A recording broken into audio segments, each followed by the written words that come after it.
It was an unusually warm and quiet May evening in Seattle. Maren Crawford turned off her car and sat for a few moments, collecting her thoughts. The late sunset was still blazing on the horizon, painting the thin clouds above the city in orange and pink hues. Usually at this time of day, she would be in her usual mood, thinking about dinner, about the TV show that evening. But today, her soul was restless, although she didn't understand why. She sighed and got out of the car, holding a bag of groceries. A ginger cat named Baxter met her at the porch of their small house. He rubbed his side against her legs, almost knocking Maren over. She smiled and automatically stroked the cat between the ears. "Hello, my friend," she said quietly and tiredly. Baxter had been their common pet for 5 years. Usually by now he would be dozing on the sofa somewhere, waiting for his owners. It was strange to see him now pacing around the door, as if he were agitated. Maren inserted the key into the lock with her free hand and opened the door. The house was unusually quiet. Aiden hasn't returned from work yet, she thought as she closed the door behind her. Baxter ducked in first and headed straight for the living room. Maren walked into the kitchen, set the bag on the counter, and turned on the light. She unloaded the groceries in the refrigerator and listened for the sound of her husband's engine in the driveway. But there was silence outside. She didn't know where Aiden was. He usually got home around 7 p.m., it was after 9 p.m. now, and he'd only sent a quick text. "Going to work late. Have dinner without me." It was unusual since they tried to eat dinner together. Maren was a little worried about whether he was okay. He explained that some unexpected business had come up at the office and an emergency meeting had been called. She put the phone on the table and went into the living room to turn on the floor lamp. A red shadow flashed on the floor near the sofa. It was Baxter diligently rolling something with his paw on the parquet. "So what did you find there?" Maren asked the cat tiredly. As she got closer, she saw that the cat was playing with a small object, pushing it around the floor like a hockey puck. Maren frowned. It was a small, shiny object that was glinting in the light from the floor lamp. She bent down and picked it up before Baxter could throw his toy under the furniture. In her hand lay a woman's earring, a neat silver stud with a small transparent stone. Maren raised her eyebrows in surprise. She didn't remember having one like that. She turned the find over in her fingers and looked at it. The decoration looked rather simple, not flashy, perhaps costume jewelry, but clearly not from her jewelry box. Maren's earlobe was pierced only in one place, and she knew all the earrings she wore very well. This one was definitely not among them. Her heart began to beat faster. Where could a strange earring have come from in the living room? Maren instinctively turned around, as if expecting to see a stranger. But of course there was no one there, only the quiet, empty room, the soft light of the lamp, and Baxter, who had begun to lick the red fur on his side. She walked through the house, holding the earring in her hand. Perhaps a neighbor had stopped by yesterday. But no, they hadn't had any guests. Maybe the earring had been lying under the sofa for a long time, and now the cat had rolled it out. Theoretically, it could have been left by the previous tenants, although they had lived there for 3 years and had never found anything like it before. And the earring didn't look dusty, it looked clean, as if it had been dropped recently. Maren felt a chill run down her spine. She tried to push away the disturbing guesses, but the thought had already crept in. Someone else's woman's earring in their house, and there was no innocent explanation that came to mind. Her gaze slid up the stairs to the second floor, where the bedroom was. Her throat suddenly went dry. She rushed up, taking the steps 2 at a time. The bedroom was dim, with only the lights of the city shining through the loosely drawn curtains. Maren flicked the switch. Everything looked normal. Their marital bed had been neatly made that morning. The book she had read the night before lay open on the nightstand. But as she came closer, she caught the faintest scent of someone else. A thin trail of feminine perfume, not her own. Maren slowly sank down onto the edge of the bed. She still clutched the tiny earring in her hand. She looked at the marital bed and tried to breathe evenly, although her breathing was treacherously ragged. It was as if a bad puzzle was coming together in her head. Late stays at work. His detachment lately. Yes, she had noticed that Aiden had not been himself for the past few weeks. Absent-minded, talking less, sometimes avoiding looking her in the eye. And now this. She wanted to scream and tell herself it was a coincidence. But the facts were staring her in the face. There was another woman here, in her house, in her bedroom. With her husband, there was no other explanation. She couldn't remember how long she sat there, frozen. Downstairs, the kitchen clock ticked softly. Somewhere outside the window, in the distance, a siren sounded. Baxter jumped onto the bed and lay down next to her, his head in her lap. His soft purring brought her out of her shock. Marin blinked, realizing that her eyes were filled with tears. At that moment, the sound of a door opening was heard downstairs. Marin shuddered. A simple instinct broke through the haze in her head. She clutched the earring in her fist and stood up, heading for the stairs. Her heart was pounding somewhere in her throat. Her palms were sweating. Footsteps were heard in the hallway. Aiden was finally back. And now he would explain everything to her. He had to explain. Marin felt resentment, fear, and pain boiling inside her. She stopped at the top of the stairs and looked down. Aiden was closing the front door, his briefcase in his hands. He looked tired, but when he saw his wife, he forced a wan smile onto his face. "Hello, are you still awake?" Marin looked down at him in silence. She clutched her earring in one fist and held onto the railing with the other, trying to maintain a semblance of calm. Inside, everything was shaking. Aiden walked up a couple of steps, noticing the strange expression on her face. "Marin," there was alarm in his voice. "Did something happen?" His innocent tone added fuel to the fire. Marin felt the blood rush to her face. She unclenched her fist and slowly extended her hand forward, opening her palm. On it, glittering under the lamp, lay a small earring.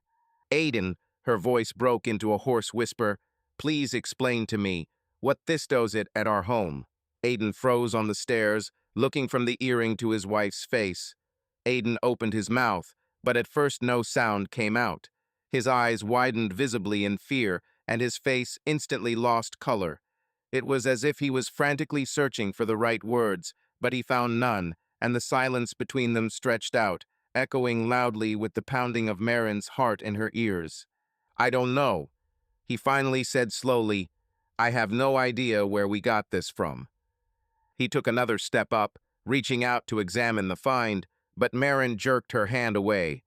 Tears glistened in her eyes, but her voice was harsh. "That's not my earring, Aiden, and you know it. Was there another woman in the house?" The last words came out of her mouth almost like a scream. Aiden turned pale. "Marin, calm down," he began, raising his palms in a conciliatory gesture. "Let me think. Maybe I don't know, maybe Jessica dropped it when she came in." Marin flushed with indignation. Jessica was her friend, who sometimes came over for coffee. But she wore completely different jewelry, and she hadn't been to their house for months. "Don't you dare drag my friend into this," Marin said through gritted teeth. "Any other options?" Aiden opened his mouth, but nothing came out. Marin stared at him, silent, until the silence was broken only by a soft sound. The earring began to tremble in her palm. She hadn't noticed how she had started to shake. You cheated on me?" she said barely audibly, as if afraid of her own question. Aiden stepped onto the landing and tried to touch her shoulder, but Marin pulled away. She saw the answer in his eyes long before he said it out loud. Aiden swallowed. "It's not what you think." "Don't you dare say this nonsense." She suddenly flared up, her voice breaking. "Not what I think.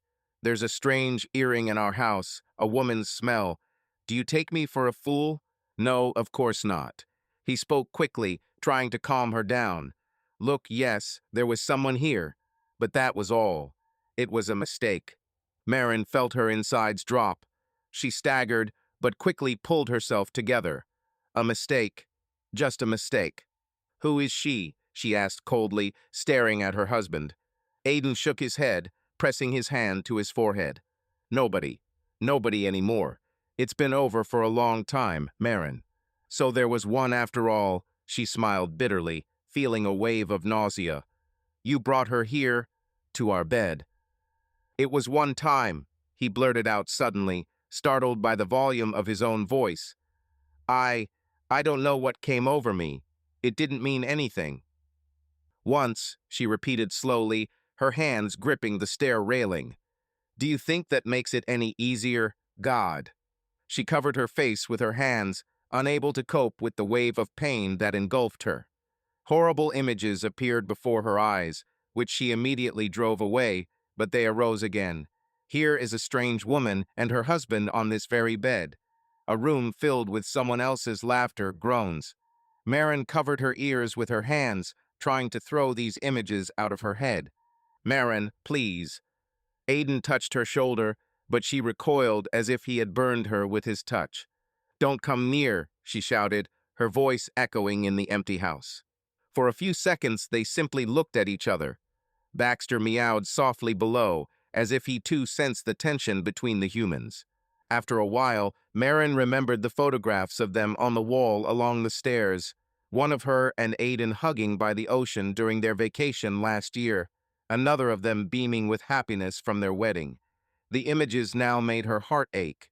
She wanted to scream. How could he ruin everything? What had she done wrong? I'm leaving, Aiden finally said dully, looking down. We need to cool off. I can explain everything, but not now. Marin was silent, breathing heavily. Her chest was heaving, her legs were shaking. She tried to say something, but couldn't. Instead of words, a stifled sob escaped from her throat. Aiden went downstairs, put on his jacket, which was still hanging on the coat rack, and picked up his car keys. He looked confused and scared. I'm sorry, was all he said on the threshold, glancing up at his wife. Marin stood on the stairs, her back pressed against the wall. In one hand, she still clutched the ill-fated earring. In the other, the railing, as the only support so as not to fall. She was silent. Aiden lowered his head and walked out, quietly closing the door behind him. The lock clanked. A moment later, the engine of his car started outside. Marin stood motionless at the top of the stairs until the roar of the engine faded into the distance. Only then did she slide down the wall and sit on the steps, covering her face with shaking hands. Baxter rose silently after her and gently nuzzled her lap. Marin sobbed, hugged the cat, burying her face in his soft fur, and finally burst into tears. Marin sobbed, feeling a wave of despair wash over her along with her tears. One question throbbed in her head. Why? Why did the man she loved do this? The cat rubbed against her, purring softly, as if trying to comfort her, but there was no comfort. The painful images of betrayal rose before her mind's eye again and again, and this made her shudder in a new fit of sobbing. The rest of the night was a restless half-sleep for Marin. After the flow of tears had dried up, she staggered to the bedroom. She couldn't bear to lie down in the marital bed. The images associated with it were too strong. Instead, Marin wrapped herself in a blanket and settled down on the living room couch. Baxter quietly jumped in next to her and curled up at her feet, not moving an inch. She dozed off only towards morning, exhausted emotionally and physically. She dreamed of something heavy, as if she was running through an endless labyrinth of rooms, calling for Aiden, but instead of her husband, strange female silhouettes were flashing everywhere, laughter and whispers behind her back. Marin woke up from her own scream, clutching the edge of the blanket in her hands. Her heart was pounding.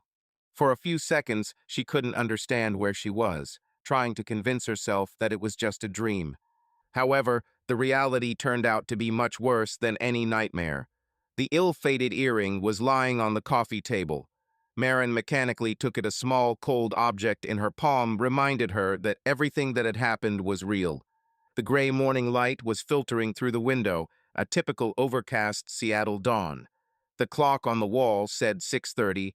Her head was pounding from the emotions and lack of sleep. Marin sat up slowly, swinging her feet to the floor. Baxter immediately raised his head and rubbed against her ankle, meowing softly. Sorry, baby.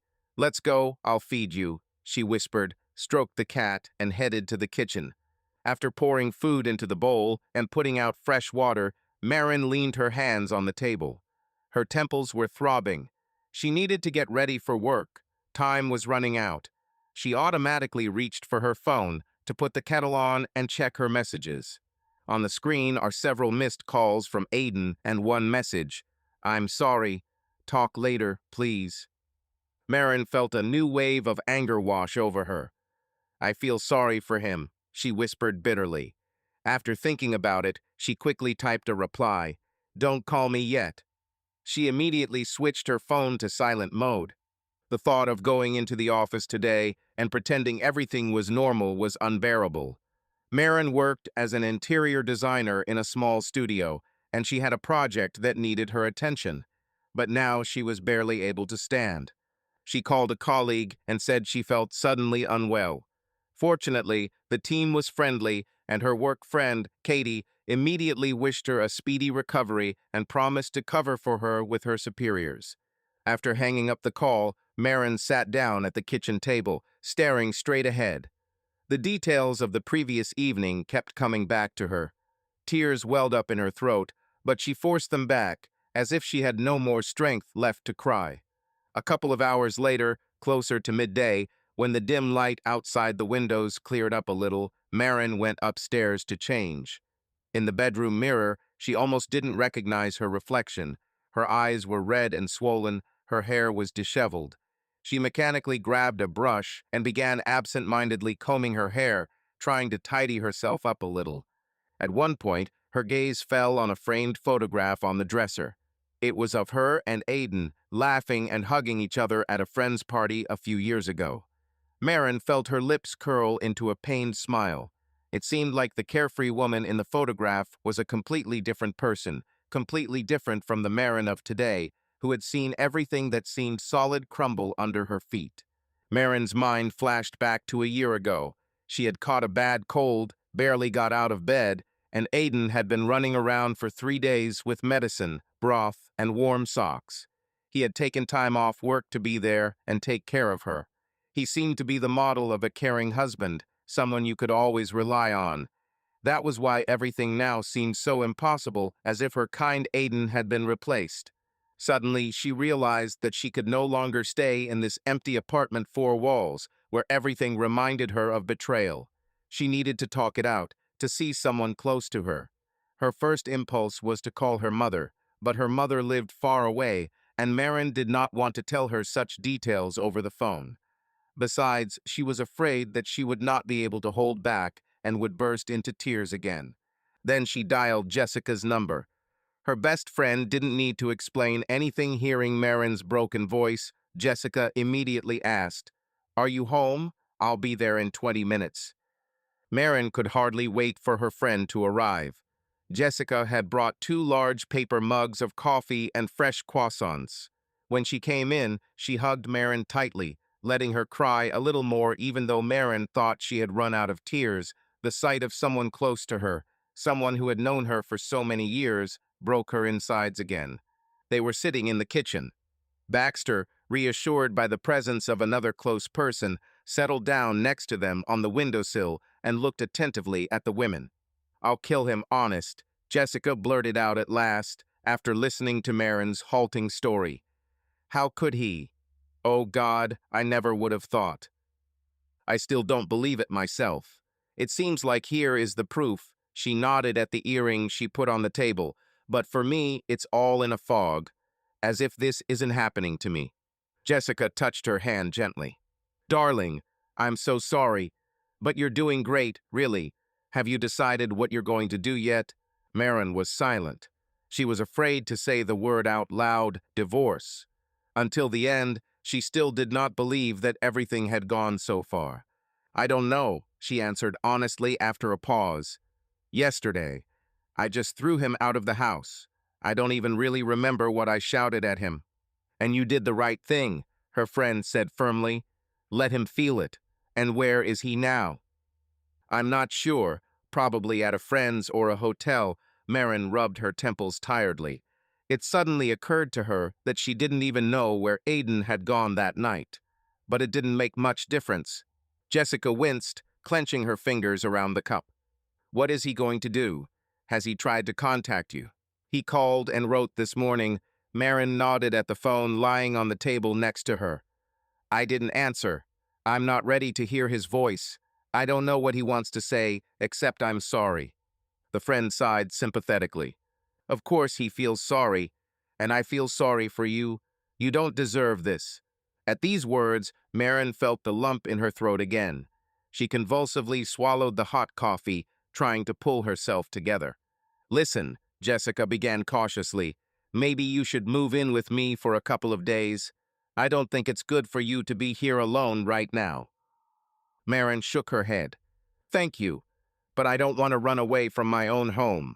And I won't leave Baxter. The cat twitched his ear when he heard his name. Jessica smiled slightly and stroked the furry observer.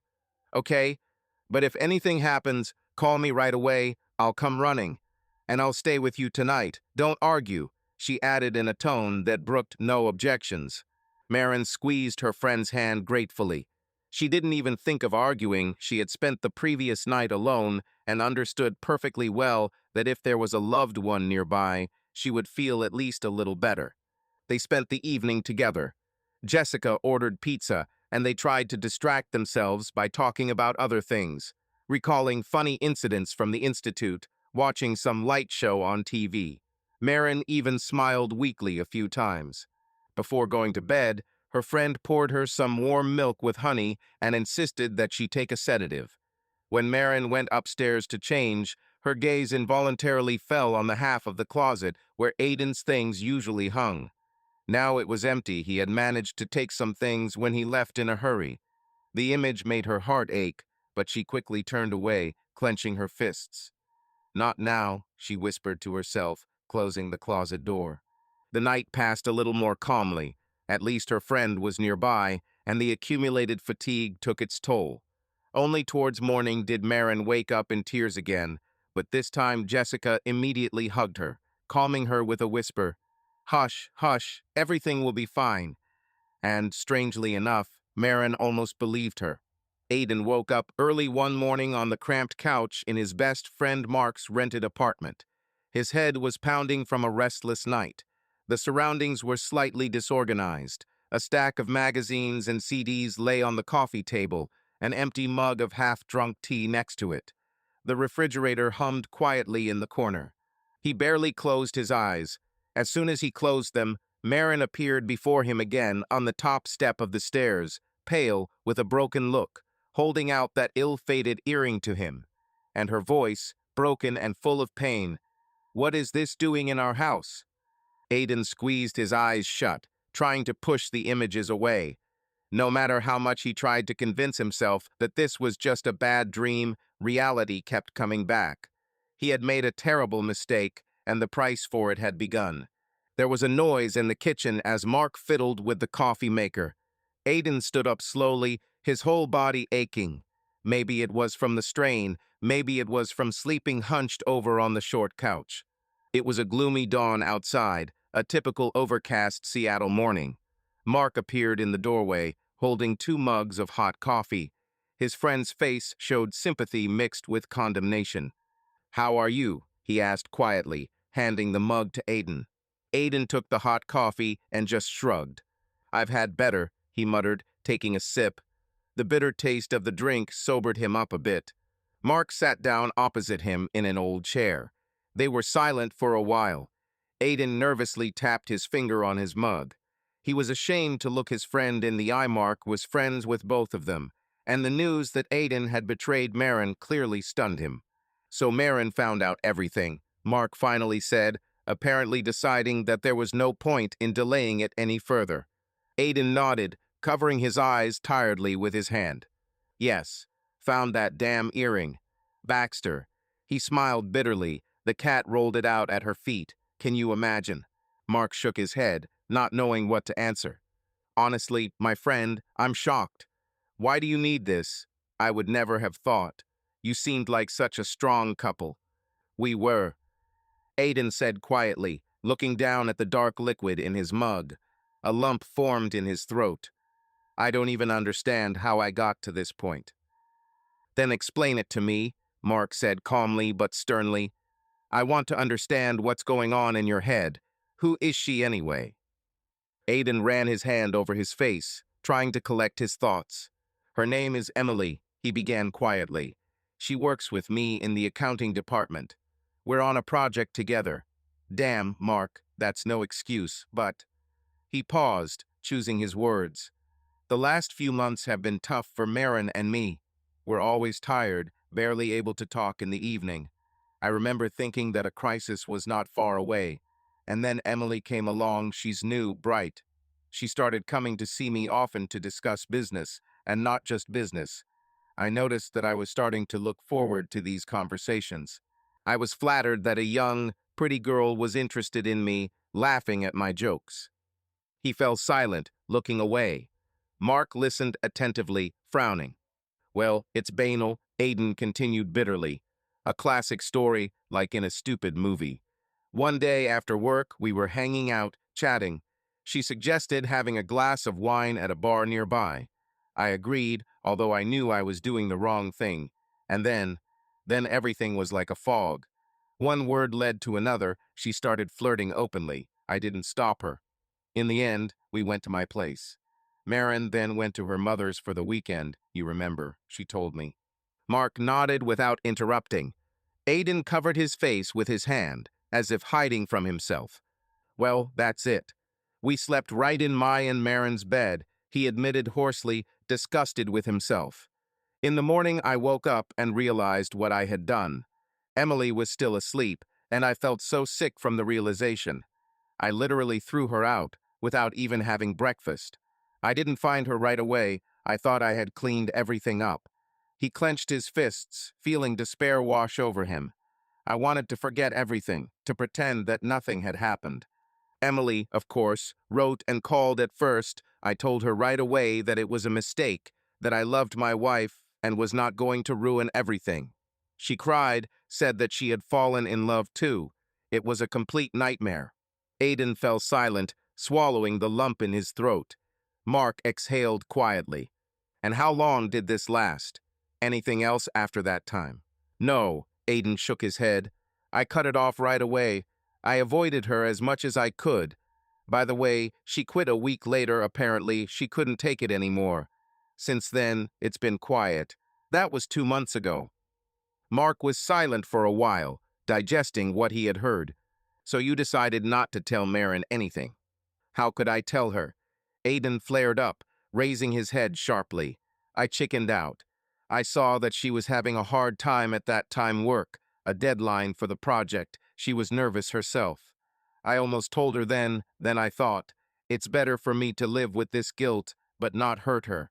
I thought I'd bury this secret. He sighed heavily, feeling his voice trembling. Well, there you go, Aiden concluded with bitter irony. The secret was revealed in the most lousy way. Now she hates me, and I hate myself too.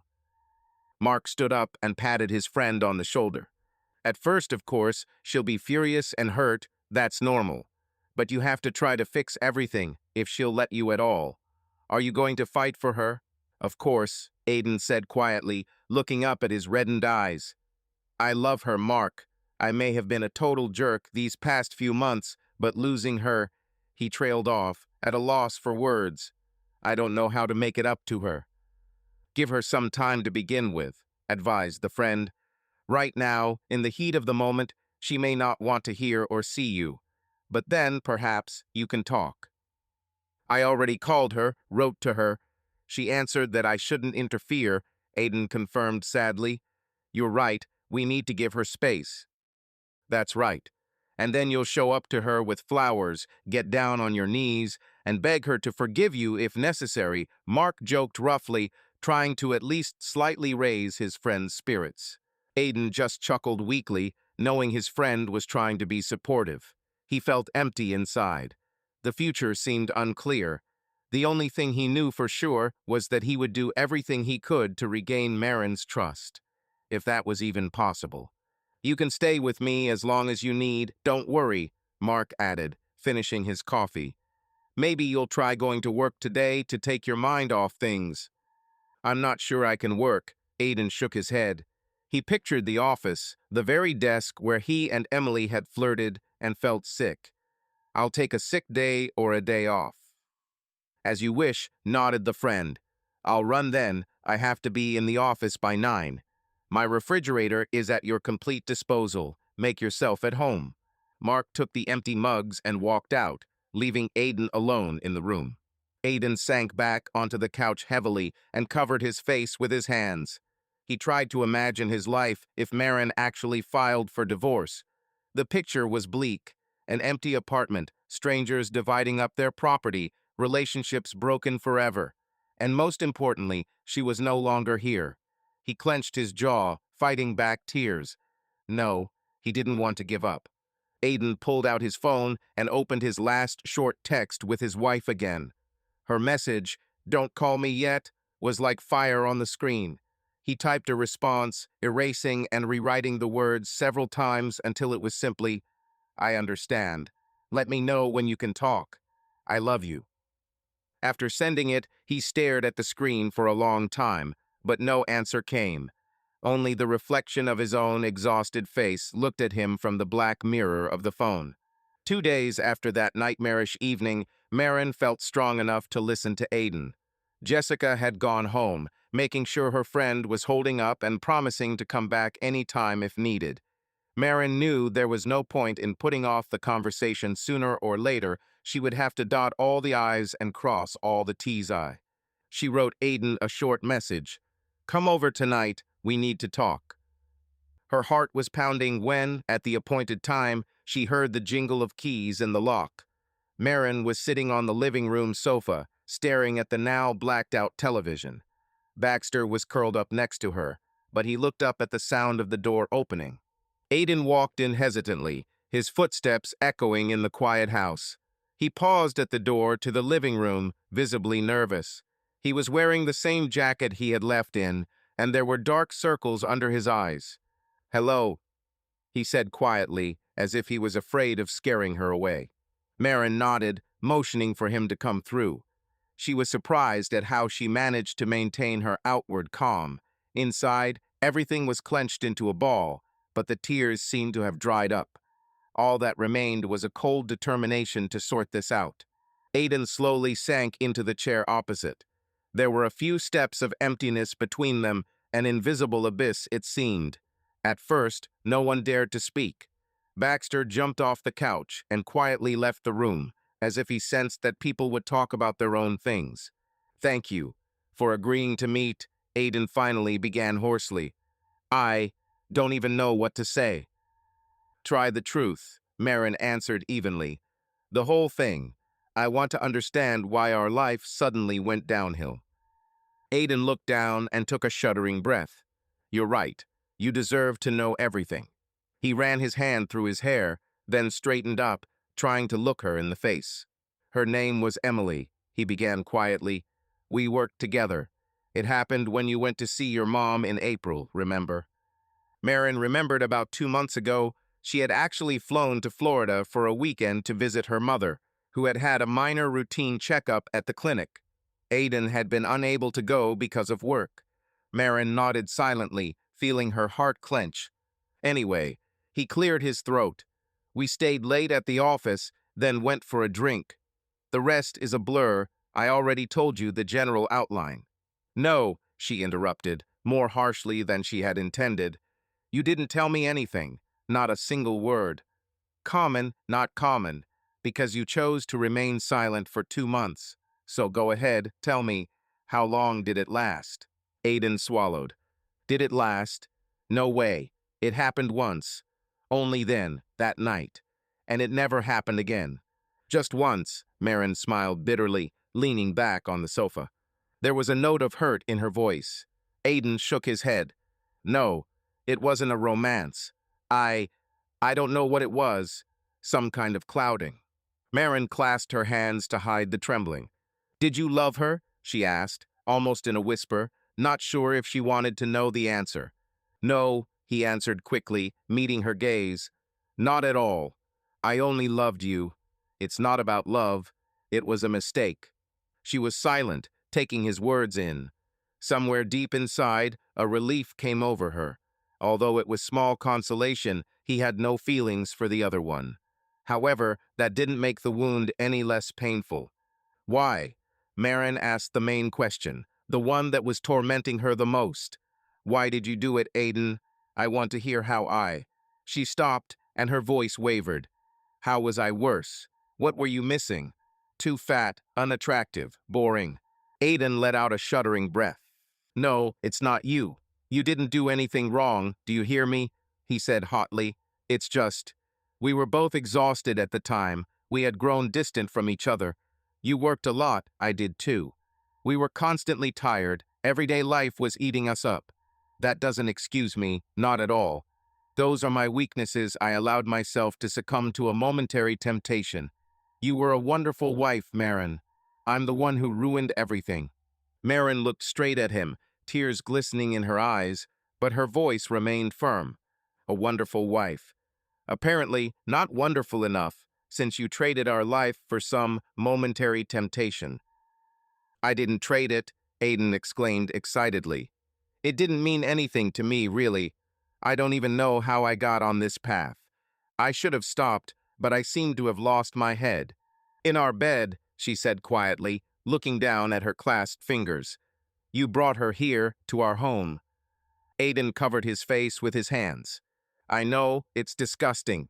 Marin, if I could turn back time. But I can't. Yes, I let her into our home, and I can't forgive myself. A heavy silence fell. Marin remembered how comfortable she had always felt within these walls, until that very night when a strange woman had been here. Now the house seemed desecrated, cold.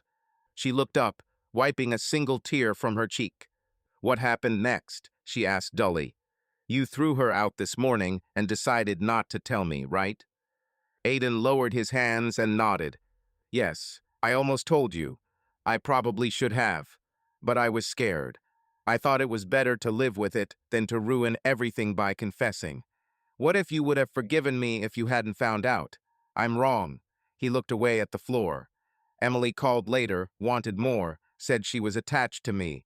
But I cut off all contact and told her I loved my wife. She quit soon after, and that was the end of it. Marin listened to him distantly, as if he was talking not about her life, but about strangers. Maybe this was how her psyche protected itself from pain. It was as if she was watching the man behind glass, who had once been her closest person, but now seemed almost a stranger. Why didn't you think about me? She suddenly blurted out. Even for a second. Imagine if I had done that to you. Aiden flinched as if struck. I thought, right after. When I sobered up from this stupidity, I thought about you, and I felt disgusted with myself. He spoke desperately, straining every ounce of his strength to convey his regrets to her. Marin, I have no excuses. I committed the worst betrayal. I destroyed your trust, and I will regret it for the rest of my life. But please believe me, it will never happen again. I broke everything with her. I am ready to do anything so that you can forgive me. He stopped abruptly as Marin shook her head. I'm sorry, she asked quietly with a bitter smile. You're asking for forgiveness. Do you understand that I'm not sure if I can even pronounce that word? Aiden leaned forward, looking into her eyes pleadingly. I know, I understand, and I don't demand that you forget everything instantly. Of course not. I only ask for a chance to fix everything. I'll do anything. Marin studied his features for a moment, so familiar and yet so new. He looked haggard, guilty, as if he had aged a decade in the last few days. And yet she saw hope in his eyes, a faint spark. What if? She swallowed, choosing her words. What if I can't forgive, I can't live with it? Her voice broke on the last sentence. Aiden reached out as if to touch her, but stopped himself, his fingers only clenching painfully into a fist. Then I'll accept it, he whispered. If you want to leave, I won't be able to stop you. You have the right to make any decision. His voice trembled, and he looked away, trying to control his emotions. But Marin, you must know, I love you. I have always loved only you, and I will love you, even if you erase me from your life. Marin felt the tears welling up again. She clenched her hands until they hurt. She wanted to either burst into tears or scream. His words of love now sounded both sincere and unbearable. If I loved you, she said quietly, lowering her gaze, I wouldn't have done this. Aiden closed his eyes, enduring the sting. I know, he said barely audibly. They fell silent again. It was getting dark outside, and in the semi-darkness of the living room, their silhouettes seemed incorporeal, like two ghosts of past happiness. Finally, Marin took a deep breath, trying to calm the shaking in her chest. I don't know what's next, Aiden, she said wearily. For now, I need time to process everything. To get used to, she smiled bitterly, the idea that my life is now divided into before and after. Aiden nodded, gripping the arm of the chair until his knuckles turned white. I understand.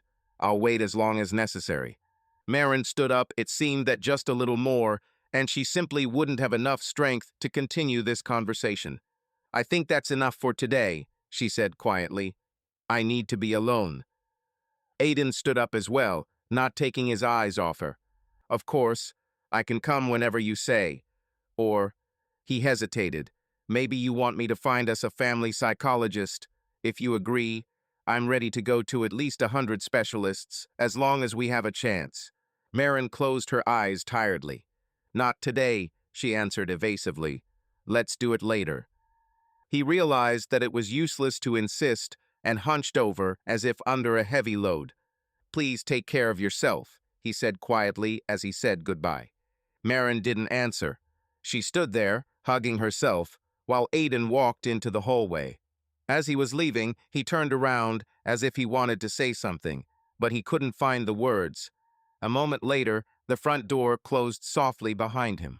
Left alone in the empty living room, Marin felt a strange relief. The first, most terrible conversation was behind her. Now there was silence. Only Baxter could be heard creeping down the hallway back to his mistress. The cat rubbed gently against her leg, as if asking if everything was okay. Marin picked him up and held him close to her chest. Her heart was heavy, but part of her was pleased. Aiden hadn't evaded, hadn't tried to wriggle out of it. He'd told her everything, asked for forgiveness. Even though it didn't heal the wound, it was important to her. Now she had to decide how to live with this truth. Another week passed. Life seemed to be on pause. Aiden moved in with a friend, and he and Marin barely communicated.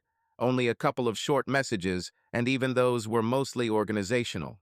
Marin went to work and tried to hold on, but it was hard to concentrate. Her colleagues noticed her paleness and quiet appearance, but tactfully did not pester her with questions. Only a close friend from the office, Katie, came up to her one day during lunch break and quietly asked, Mar, what happened? You're not yourself. If necessary, I can keep secrets. Marin felt the warmth of her concern, but only forced a weak smile. Everything's fine, Katie. I've been a little sick lately, but I'm feeling better. Katie looked at her incredulously, but did not press her. If anything happens, I'm here, okay? Was all she said, patting Marin on the shoulder. Marin nodded and squeezed her friend's hand gratefully. However, she wasn't ready to discuss her injuries at work.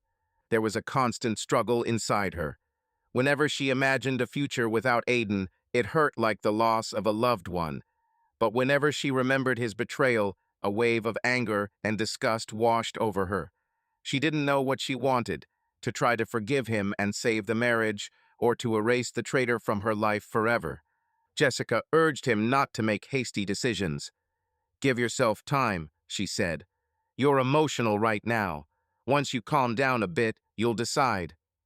Marin eventually followed her friend's advice and signed up for therapy.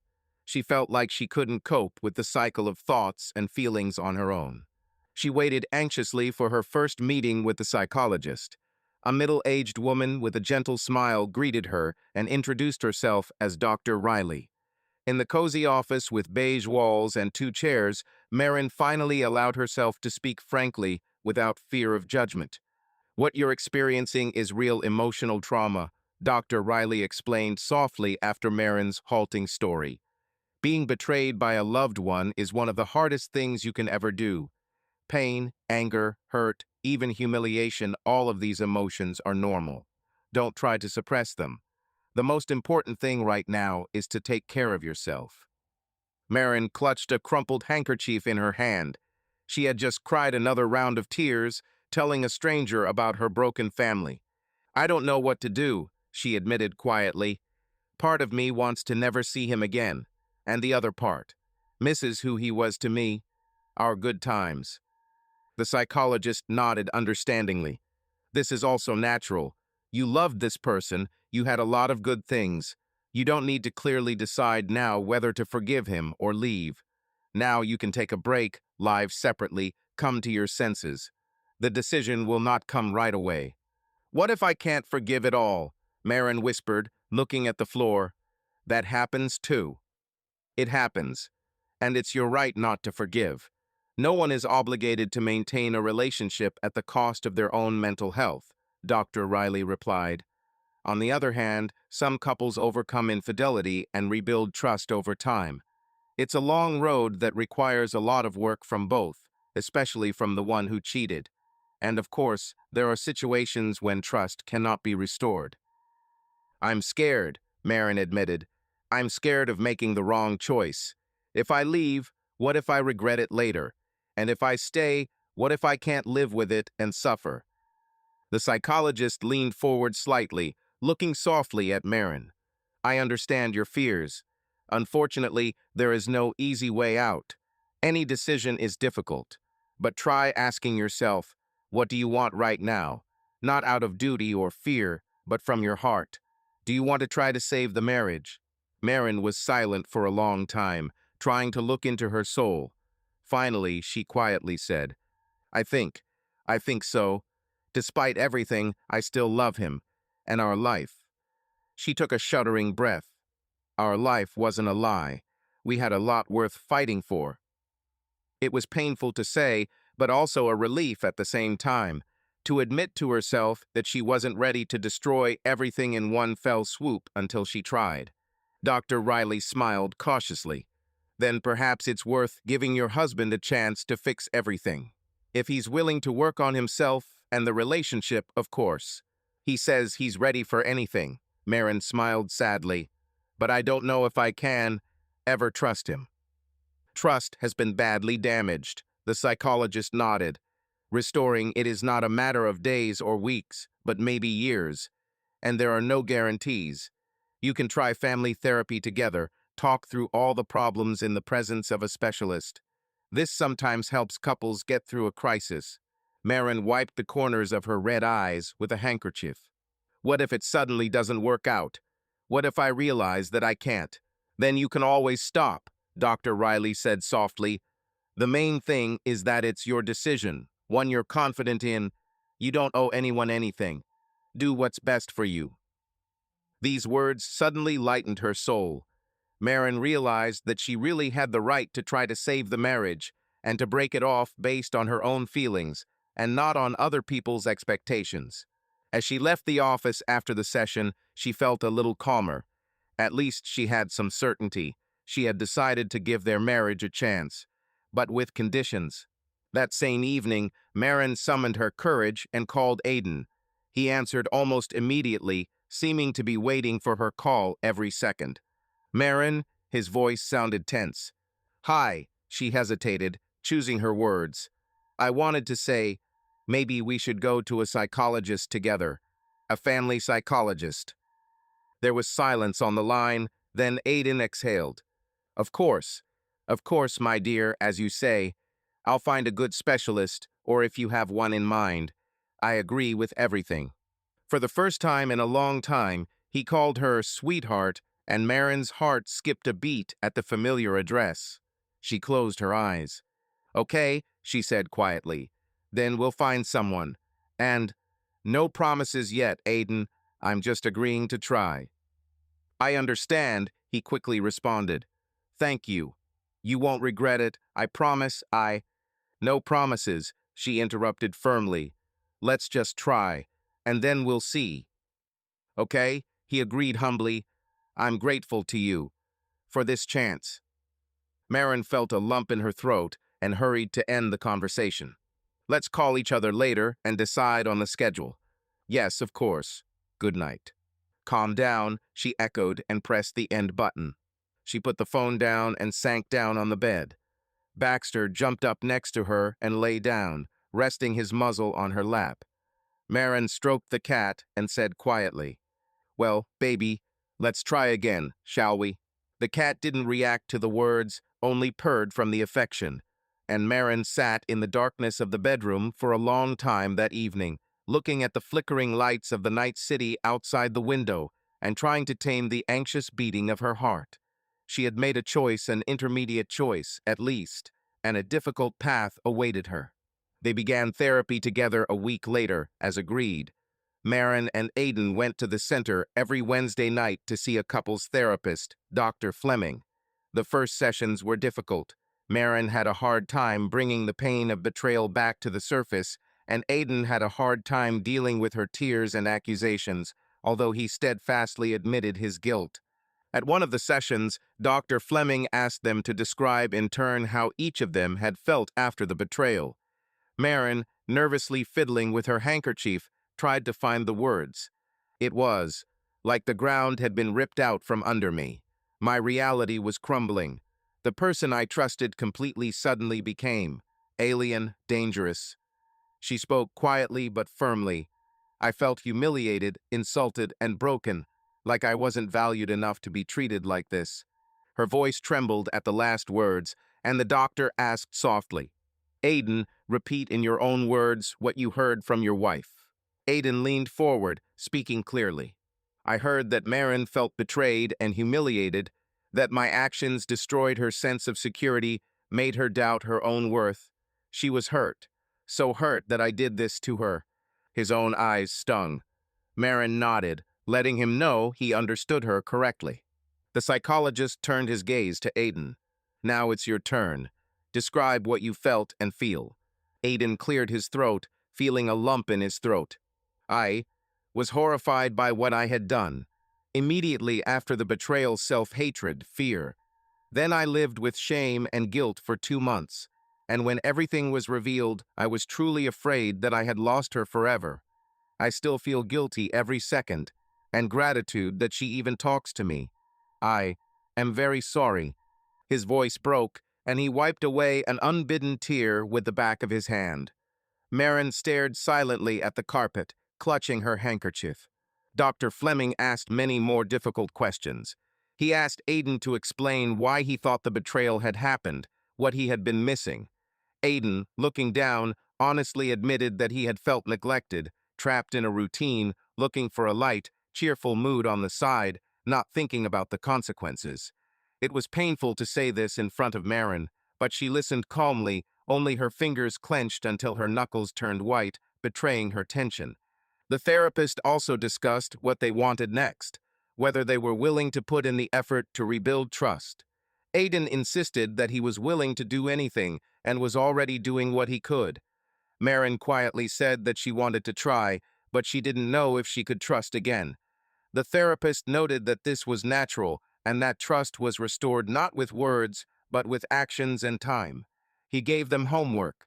Every week, have an honest conversation with each other about their feelings so that they could gradually relearn how to be open.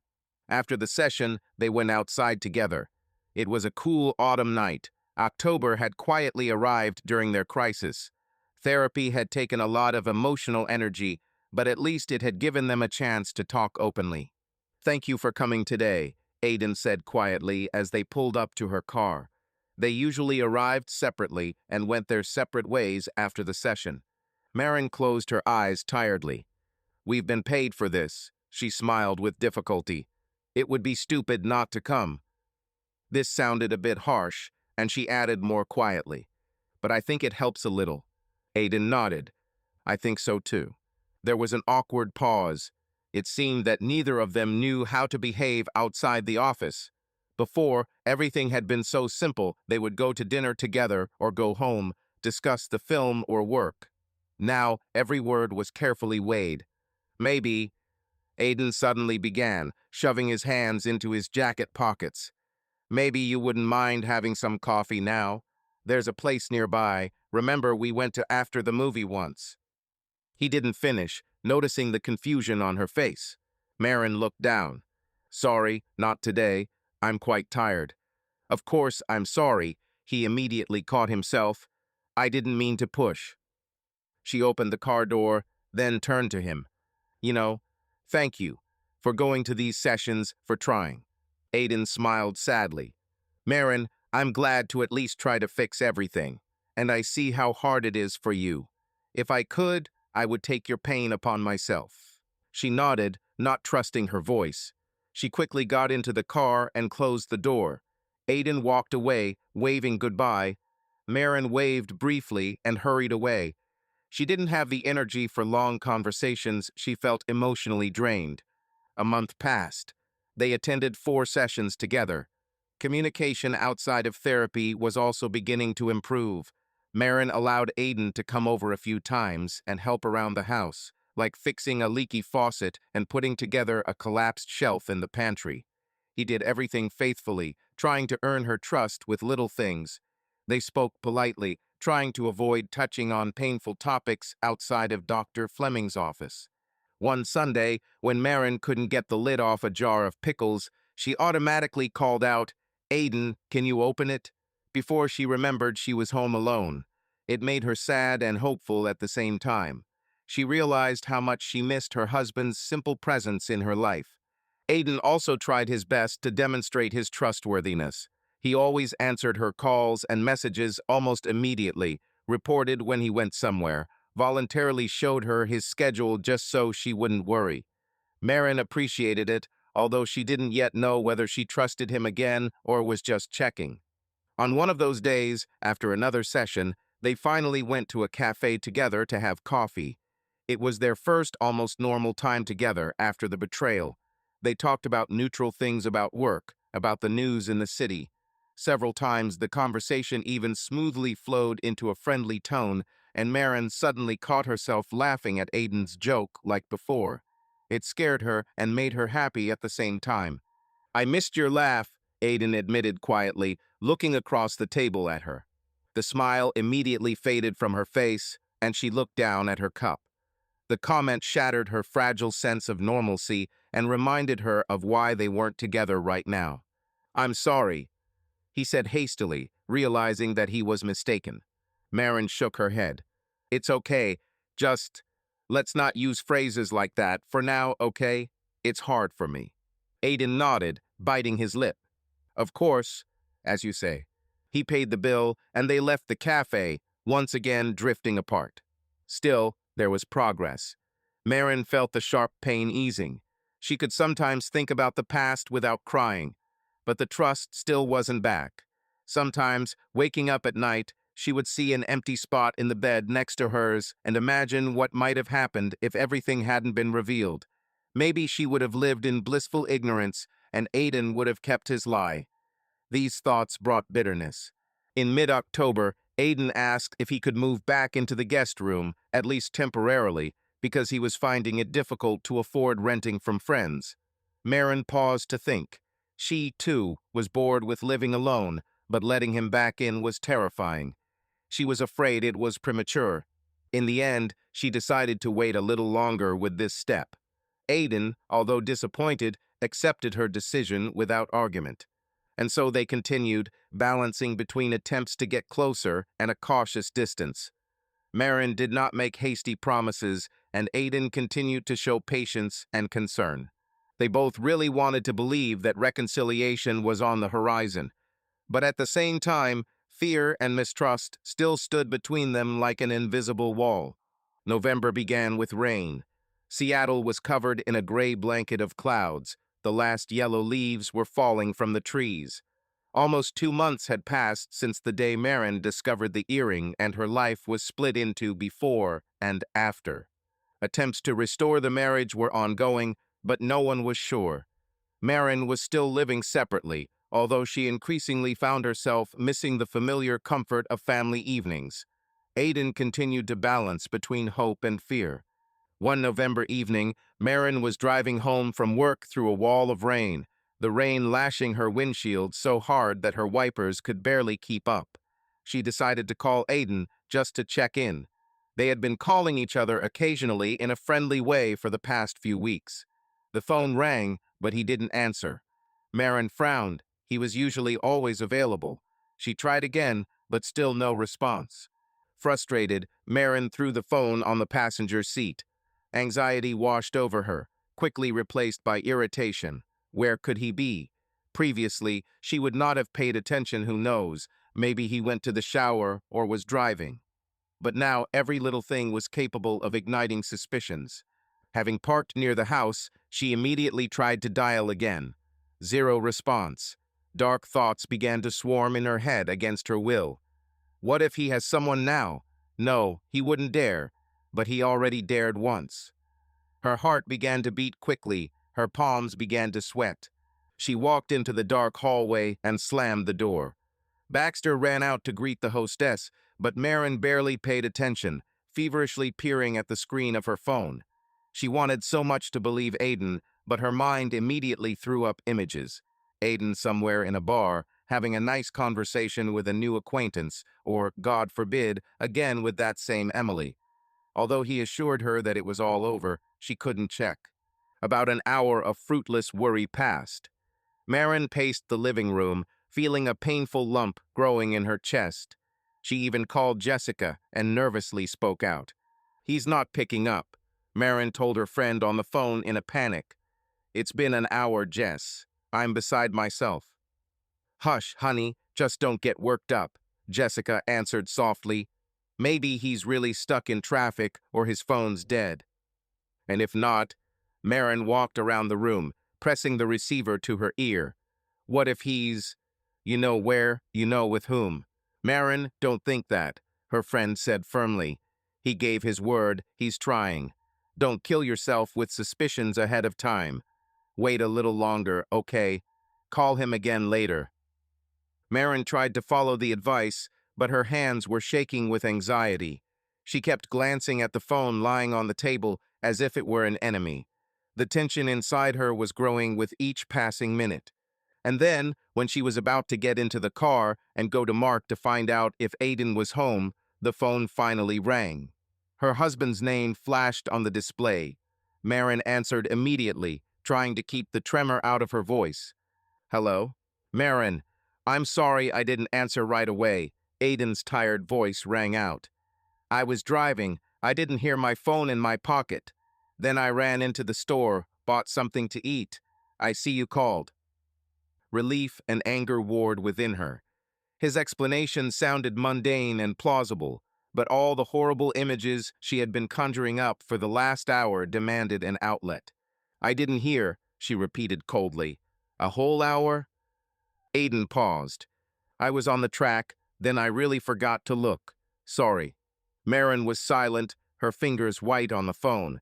She knew her reaction was irrational, but she couldn't help it. "Where are you now?" she asked sharply. "I'm going to Mark's," he replied. "What happened? Are you upset?" Marin laughed bitterly. "I wonder why my reforming husband suddenly disappears for an hour and doesn't even consider it necessary to send a text message." There was a pause on the line. When Aiden spoke, there was a note of alarm in his voice. "Marin, please, don't make things up. I understand your feelings, but I really didn't do anything like that. I was just busy." "Busy," she mimicked. "An hour too busy to check your phone? Do you know what I've been busy with for the last hour? Imagine you with another woman." The words came out of nowhere, sharp and angry. Aiden sighed heavily on the other end of the line. "I'm very sorry that you think so," he said quietly. "But what can I do? I'm under control all the time I try." "Under control?" She flared up. "Does this bother you? That I don't trust you one bit now? So it's your fault, not mine." "I know," he responded desperately. "I know. It's just... Damn, Marin, I'm really driving away from the store. There are bags nearby. Do you want me to send you a photo of the receipts?" There was a hint of irritation in his tone, and Marin added fuel to the fire. "Great. What have we come to? My husband proves his alibi with receipts from the supermarket, because otherwise you won't believe it." Aiden couldn't resist. "I don't blame you, it's my own fault, but I can't do this with constant suspicion, you know. I try, and you still think that I cheat on you at the first opportunity." "Because think," she cried out, that it was already true once. How can I get it out of my head now? She felt herself losing control. Tears choked her throat, anger burned. There was an oppressive silence on the phone, just their ragged breathing. Finally, Aiden spoke, hoarsely and tiredly. It seems we're stuck. You can't trust me, can you? No matter what I do. Marin ran a hand over her wet eyes, trying to focus. His quiet words were frighteningly clear. She didn't expect it, but suddenly she blurted out, I probably won't be able to. The confession hung like a heavy slab. For the first time, she said it out loud and immediately felt both bitterness and a strange relief. Aiden paused, then asked in a barely audible voice, So, you want to stop all this? Marin's lips trembled. She sank down on the couch, closing her eyes. Baxter jumped up next to her and started poking at her hand, but she didn't seem to notice. I can't do this anymore, Aiden, she said tiredly. This constant swinging, I'm going crazy. I understand, he answered quietly. There was no anger in his voice, only endless sadness. If you've decided. Marin was silent because she knew. Yes, she had decided. Although her heart was breaking, she no longer saw the point in continuing to try. Perhaps it's best for both of us, she said finally, her lips barely moving. Perhaps we should let each other go. He exhaled loudly on the other end of the line. When he spoke again, his voice was barely trembling. If that's what you want, I'll accept. I don't want to, but it's my own fault that everything collapsed. He hesitated, then added in a broken whisper, Forgive me. For everything. Marin couldn't speak anymore. She was afraid she would burst into tears if she continued to listen to his voice. Let's discuss the details later, was all she said dryly. It's hard for me now. Okay, Aiden whispered. I understand. There were no parting words, they simply fell silent and silently turned off the connection, as by default. Marin stared at the dead screen of her phone for a moment. Everything inside her was burned out. She felt empty, but strangely calm. The decision had come naturally in the heat of emotion, but now she didn't want to take it back. Perhaps, from the very beginning of their attempts, she had known somewhere deep down it wouldn't work. It's all over, Baxter, she whispered into the silence of the room. The cat meowed softly, looking into her face. Marin stroked his back, and tears rolled down her cheeks. She was sorry, painfully sorry for her and Aiden's past life, now buried forever. But amidst this pain, there was a feeling akin to relief. Now, at least, there would be no more agonizing uncertainty. Thunder rolled somewhere in the distance. Marin sat on the couch with the cat in her arms and watched the impenetrable rain pouring outside the window, washing away the last colors of autumn. Her life was also entering its own dark period, but at least the lies and doubts were behind her. A new stage awaited her, this time without Aiden. The day after that conversation, they called each other again, this time calmly and businesslike, as far as emotions allowed. They decided not to delay the divorce. Fortunately, they had no children or complicated property disputes. I think we should sell the house and split the money, Aiden suggested over the phone, his voice distant, like someone else's. Marin looked around at the living room, where every corner was a reminder of their life together. The thought of selling the house suddenly made her resent it. No, I don't want to sell, she said quietly. This place is dear to me, no matter what. I'd rather stay here if I can. Of course, he responded immediately. The house is yours. I will give up my share. Marin knew that the law required half, and she didn't want to be unfair. Aiden, no need. We'll just evaluate it, and I'll buy your half out over time or pay it off as best I can. Listen, he interrupted softly. I'm not going to share anything. Consider this my payment for my guilt. And anyway, let you keep our house. It's enough for me that at least you have something good. Marin gave a muffled thank you, feeling a lump in her throat. They agreed to meet that evening to collect Aiden's things and discuss formalities. Marin had been walking around in a daze all day, barely able to wait until the end of the workday. Aiden arrived at 7 o'clock. She met him at the door and let him in. There was an awkward silence in the house. Baxter looked out of the kitchen, saw Aiden, and froze, hesitant. Usually the cat would rush to him, but this time, as if he sensed a change, he approached slowly, sniffing the air. Aiden crouched and extended his hand. "Hello, my friend." The cat rubbed itself against his palm and purred. Aiden stroked his pet, his eyes moistening. Marin watched from the side, silently squeezing her fingers. They went into the bedroom to pack. A large suitcase and several boxes were ready. Aiden began to carefully fold clothes from the closet. Marin helped. She took shirts and sweaters from the shelves, silently handed them to him. Both tried not to meet each other's eyes. "Keep this one for yourself," he suddenly said quietly when she took out his old house sweater. "You loved wearing it." Marin remembered. In the winter, she often threw this large, warm sweater over her pajamas. It smelled of home, of safety. Her throat tightened.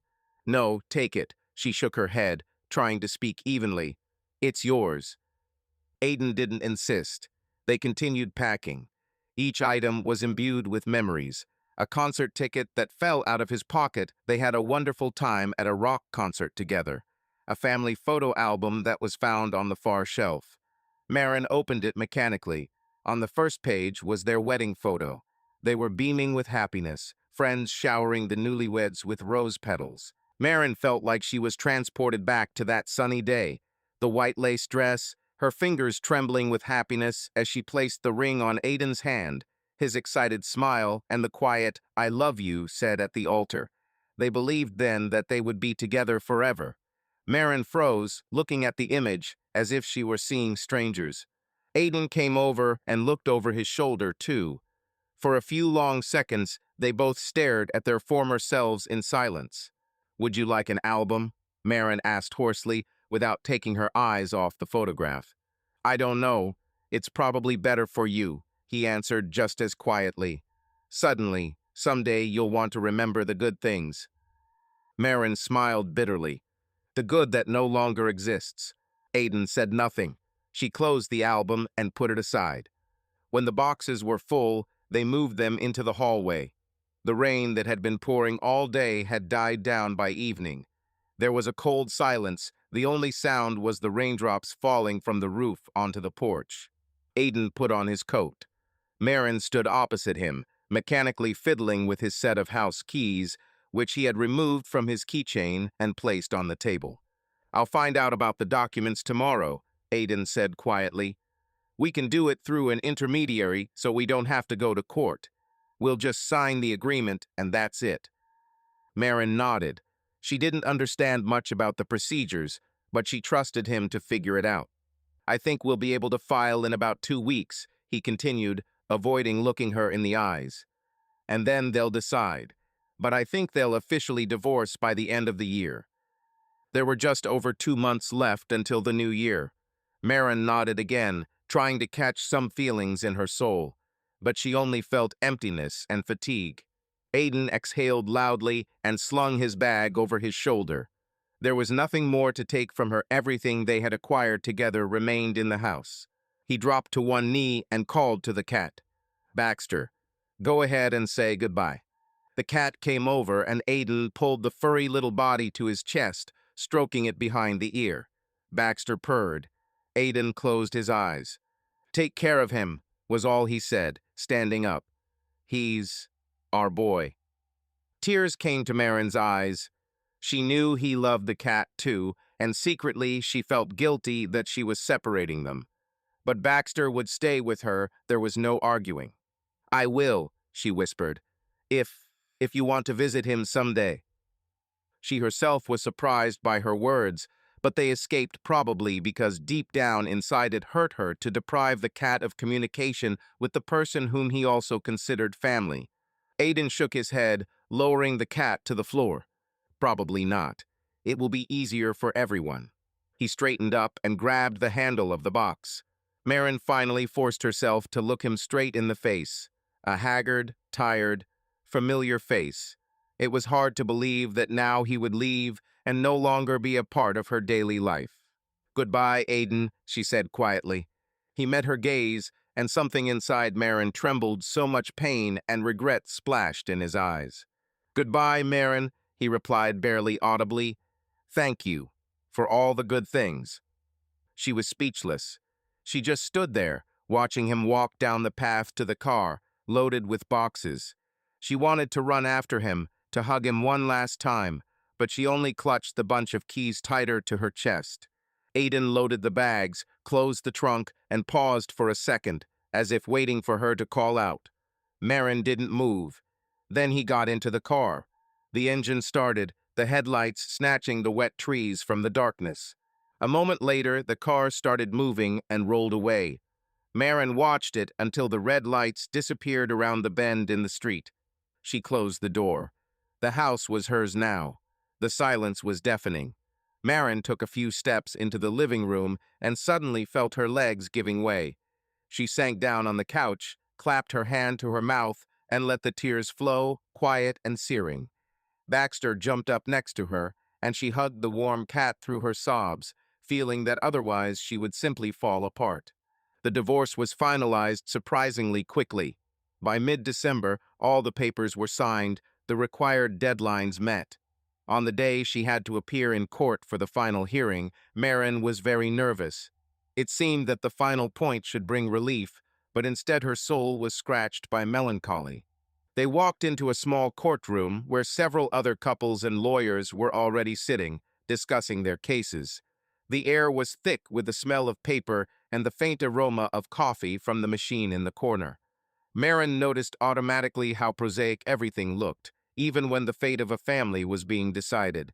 There was no formality to it: plain gray walls, a sign reading Courtroom #3, a judge's podium with a flag. She remembered how she and Aiden had signed the marriage certificate in a completely different setting. A cozy city registry office, flowers, music, a smiling registrar. Now everything was dry and formal. When their names were announced, Marin's heart was pounding in her throat. She and Aiden walked to the table across from the judge, sat next to each other, but seemingly a kilometer apart. The proceedings took no more than 10 minutes. The judge formally read the documents and asked a few questions. Marin answered monotonously, feeling as if in a dream. Aiden spoke quietly, also without emotion. He looked depressed.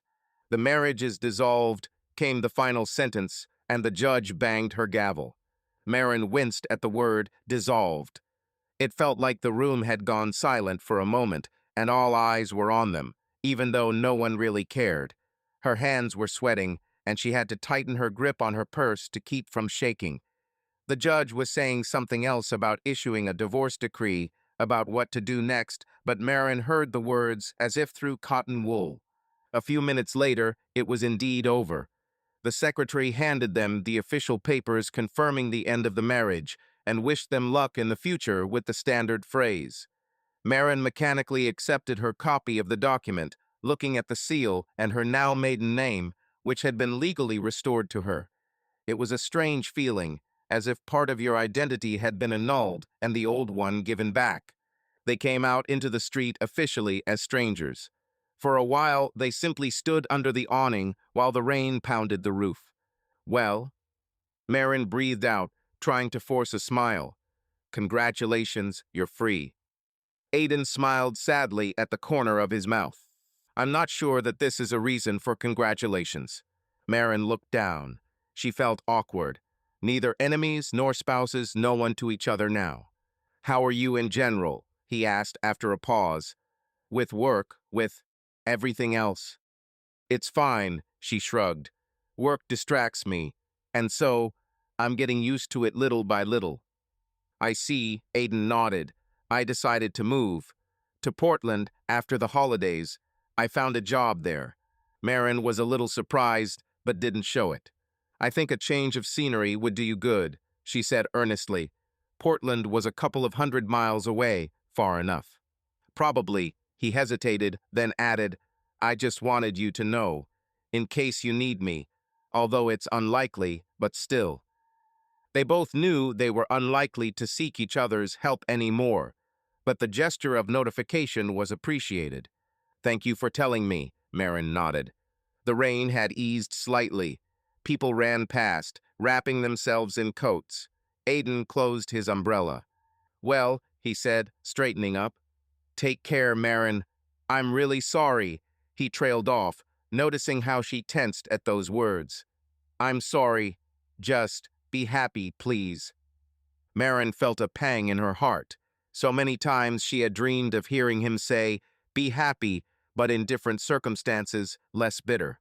"And you," she replied quietly. "Try to be happy, Aiden." They exchanged brief glances.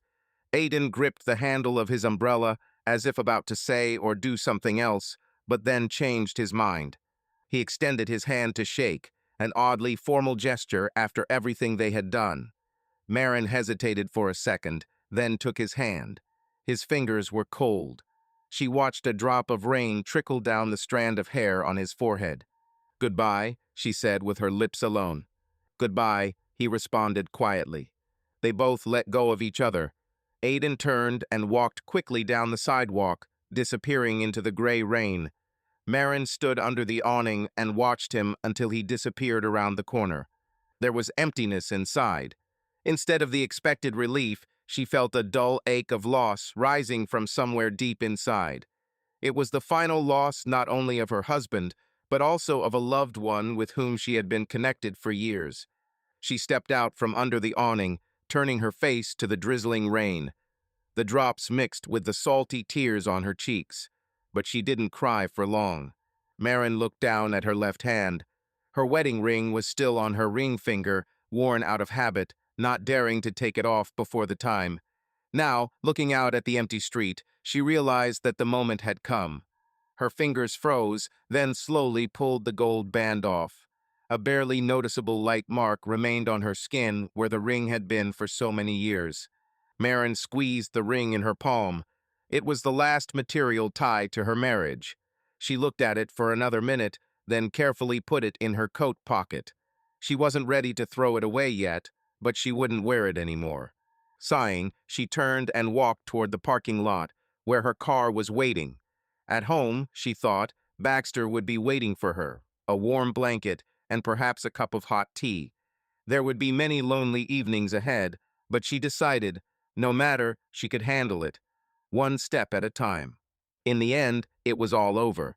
Now there was a new life ahead, and no matter how hard this day had been, Marin knew for sure. She had done everything she could, so it was meant to be. For a time after the official divorce, Marin felt as if she was floating in a cold void. Every corner of the house reminded her of the past, and sometimes she caught herself waiting for the sound of the door opening in the evenings, an old habit. But an hour would pass, then two, and it would dawn on her. No one would return. To keep from going crazy from the silence, Marin tried to fill her days with activities. After work, she went to the gym, which she had long since abandoned, and made it a rule to walk Baxter on a leash around the house in the evenings. The cat wasn't thrilled, but the fresh air was good for both of them. Jessica called or stopped by almost every day to check on her friend. In December, the holidays arrived, sometimes the hardest for people who are alone. Christmas and New Year loomed ahead like a painful ordeal. Marin's parents invited her to Florida, but she didn't dare make the long trip. She wasn't ready to listen to sympathy or fake a smile, and there was no vacation in sight because of work. On the eve of the holidays, she had a long phone conversation with her mother. When her mother learned of the divorce, she first burst into tears, then spent an hour asking how her daughter was coping. Marin assured her that she was holding up, although she could hear anxiety in her mother's voice. Her father sternly told her not to lose heart and promised to support her financially if necessary. Marin made excuses, saying that she could handle it herself. This conversation was difficult, but important. Her parents now knew the truth, and, although they were worried, they tried to cheer her up. In the end, she spent Christmas in the company of Jessica and a couple of other close friends. They had dinner at Jess's house, decorated the tree, tried to joke, and avoided talking about sad things. Marin appreciated their thoughtfulness thanks to her friends. She spent the evening much better than she expected. Only once, when the clock struck midnight, she went out onto the porch for a couple of minutes and, looking at the starry, frosty sky, suddenly burst into tears, remembering how last Christmas Aiden gave her a pendant in the shape of a kitten, symbolizing her family with Baxter. Then they kissed under the mistletoe and made a wish to spend their whole lives together. Now there was no trace left of those hopes. Marin looked up at the dark sky, strewn with cold stars. Behind her, friends were laughing, clinking champagne glasses, and soft Christmas music was playing. And images of last Christmas flashed through her mind. Her and Aiden hugging by the fireplace, exchanging glances, anticipating the future, exchanging gifts, kissing under the mistletoe. Tears began to flow down her cheeks. She sobbed softly, covering her mouth with her hand so no one would hear. For what? Why did it all turn out this way? Flashed through her thoughts. She felt bitter that the dreams of a year ago had crumbled to dust. But she wiped her eyes with effort. Even though the pain was there, she knew that she had support, that there were people who needed her. She stood in the cold for a while longer, until her heart stopped squeezing so sharply and took a deep breath of the frosty air. But Marin pulled herself together and returned to her friends, wiping away her tears. She knew that such attacks would continue to happen, but she also knew that each time the pain would subside little by little.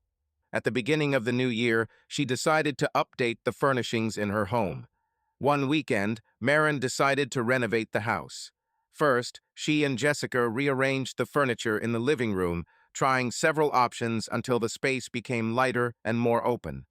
From the bedroom and study, they moved boxes of things that reminded them of the past into the attic old framed photos, a couple of Aiden's sweaters that he never picked up, little things like souvenirs from their trips together. Marin felt sad as she put them away, but she understood that she needed to put them out of sight in order to move on. Then she and her friend took out the paint and rollers. They decided to change the boring beige color of the walls to something more lively. They chose a soft light green shade. When the first layer was on the wall, Marin even laughed. The room immediately began to look different, as if it were filled with spring. Jessica supported them. That's much better. And they enthusiastically finished painting everything to the end. By changing the interior, Marin seemed to be signaling to herself and the world. A new chapter is beginning here. You know, this is so much better, Jessica concluded, stepping back and looking critically at the painted wall. It really makes it easier to breathe. Marin, smeared with paint, smiled her first genuine smile in a long time. I like it too. Thanks for dragging me out of bed and making me do it. The friend winked. You're welcome. Now I need to get you out somewhere, otherwise you're sitting at home with the cat. Baxter objects to what you're saying, Marin said playfully, nodding toward the cat, who had settled into a chair and was watching them. Baxter needs socialization too, Jessica snorted. How about going to a movie or a bar tonight? A small bachelorette party. Marin wanted to refuse out of habit. She was often not in the mood for entertainment. But she caught herself thinking that she had not been out anywhere except work and the gym for a long time. You know what, let's go, she said unexpectedly to herself. Just let's go to some quiet place, not a noisy disco. I agree, Jessica nodded happily. I have a quiet bar with good music in mind. So that evening, for the first time in a long time, Marin went out for a fun day. They sat with a friend and a couple of colleagues in a cozy pub, talking about trivial things. Marin found herself enjoying herself. She laughed at jokes, shared stories, feeling almost like herself again. Of course, as soon as she mentioned plans for a vacation, a voice inside reminded her that she would be planning the new year without Aiden. But she pushed these bitter thoughts away, trying to live in the present moment. A night spent not in tears, but in the company of dear people, became a small victory. Returning home, Marin felt a pleasant tiredness instead of the usual heaviness.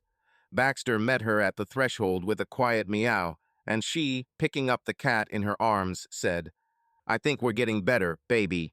Slowly. The cat nuzzled her chin as if in agreement. Marin hugged her furry friend to her chest. There was still a lot of work to do on herself and her life anew, but at least she would go to bed tonight without a sense of hopelessness, and that meant a lot. A few more months passed. In early spring, Marin sometimes caught herself thinking that the days were passing calmly, without sudden bursts of pain. Of course, sadness still washed over her from time to time, but it was no longer paralyzing, but more of a quiet echo. Marin continued to visit a psychologist every couple of weeks, discussing her progress and new goals. One of the new steps was a return to old hobbies. Marin had once loved to paint with watercolors, but in recent years she had abandoned this hobby. Now she took out an old set of paints, bought fresh paper, and began to arrange creative hours for herself on weekends. One Sunday afternoon, she finished a delicate landscape: a foggy morning on the coast, a pale blue sky, calm water. The watercolors lay down in smooth streaks. The drawing turned out light and calm. Marin smiled, stepping back and looking at her creation. She had not felt so light in a long time. This activity was amazingly calming for her, returning a sense of harmony. Work was also going well. Marin managed to successfully complete a large office design project for an IT company. The client was very pleased. Her boss praised her in front of the entire team, and she felt a spark of her former self-confidence. She was making plans again, not as part of a married couple, but as an independent person. And in this, she found a special feeling of freedom. One evening, when she and Jessica were sitting in a cafe after work, her friend started talking about something that Marin herself was still afraid to think about. "Mar, don't you want to try to meet someone?" "Well, in a romantic way." Marin put her cup of tea on the saucer, a little confused. "I don't even know. I'm not sure yet that I'm ready." Jessica smiled knowingly. "I'm not saying get married tomorrow, but going on a date, just to remember that there is life and men in general. I think it could cheer you up." Marin nervously twisted the silver spoon in her hands. The thought of a new man made her feel a mixture of fear and guilt, as if she would betray her past love if she allowed herself to feel for someone else. The psychologist had cautiously brought up the topic of a new relationship during one of their sessions. "Do you think, Marin, that you will ever be able to let another person into your life?" Marin hadn't been sure then. She had shrugged and said that the idea of dating was still scary. The psychologist nodded. "That's okay. Don't rush yourself. But remember, you don't have to bury yourself for the sake of the past. If you feel like trying, don't stop yourself." Those words stuck in her memory. "Do you think it's too early?" Jessica asked softly. "It's been more than 6 months. You've clearly gotten stronger. I'm not forcing you, of course. It's just—" "Do you have anyone in particular in mind?" Marin interrupted, feigning playful interest to avoid a direct answer. Jessica nodded enthusiastically. "Actually, yeah. Remember my cousin Luke? He recently moved to Seattle. Divorced a year ago, similar situation to yours. I thought you two could find common ground. He asked if I wanted to go to a movie with him, maybe the three of us, and then we'll see." Marin bit her lip.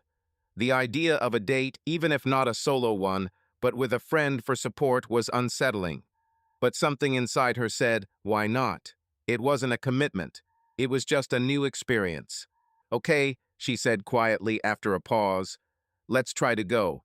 Just promise me you won't leave me there alone right away." "Of course," Jessica said happily, grabbing her hand. "We'll play by the circumstances. Luke's a nice guy. I think you'll enjoy at least just talking." They agreed to pick a day the following week. When Marin returned home, she sat in her chair for a long time, stroking the purring Baxter, and wondered if she was doing the right thing. She remembered the psychologist's words, "You don't owe anything to your past. If you want to try a new relationship, try it. If you don't, take as much time as you need." She decided to give it a chance. It wasn't a given that it would be anything serious, and she wasn't looking for that.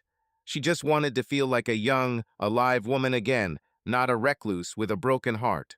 The day before her scheduled movie date, she suddenly felt panicked. What if she'd forgotten how to flirt? What if she started comparing everyone to Aiden? But Jessica reassured her over the phone. "Just be yourself and enjoy the moment. This isn't a test." Marin tried to get into that frame of mind. After all, she had been through a lot more cheating and divorce. Going on a friendly date was definitely within her capabilities. Before going to bed, she looked at herself in the mirror. After months of stress and tears, now from the reflection I looked at her quite an attractive young woman with clear eyes. Maybe a little sad, but not dull. Marin got into bed and called Baxter to stroke his furry friend before going to sleep. "Well, wish me luck, kitty," she whispered, falling asleep. "Tomorrow is a new step for us." On the appointed evening, Marin was visibly nervous as she got ready in front of the mirror. She chose a dress of soft blue, neither too fancy nor too casual, and lightly applied eye and lip makeup. Not bad at all, she thought, looking over her appearance. Baxter, sitting on the dresser, snorted appraisingly, and Marin grinned. "Come on, I'm not going to a beauty contest." Everything inside her was turning over with excitement. It seemed like a date, even a semi-formal one, was a completely different world after everything she had been through. Jessica picked her up with her cousin. Luke himself came out to meet Marin at the entrance. He turned out to be a tall, dark-haired man of about 35, with an open smile and a slightly embarrassed look. "Hi, I'm Luke," he said as Marin closed the door. "It's nice to meet you." "Likewise," Marin smiled, feeling the tension ease a little. Luke looked friendly and also slightly nervous. This calmed her down. They went to the cinema, where they chose a light dramedy, nothing too romantic or tragic. Marin sat between Jessica and Luke. During the film, they exchanged funny glances several times, laughing together. Marin found herself feeling almost like a friendly evening, no forced flirtation or tension. After the movie, the three of them went to a nearby cafe for coffee. The cafe turned out to be quiet and cozy, soft lamplight, unobtrusive jazz melody in the background, old movie posters on the walls. They took a table by the window, behind which passers-by were running. Marin smelled a light smell of cinnamon, apparently. Fresh buns were being baked. The atmosphere was conducive to a calm conversation.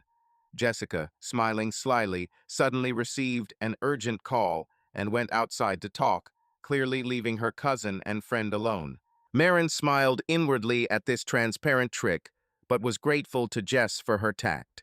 At first, they spent a few minutes discussing the movie they had just watched, laughing at the main character's clever jokes. However, the conversation soon petered out, and there was a pause.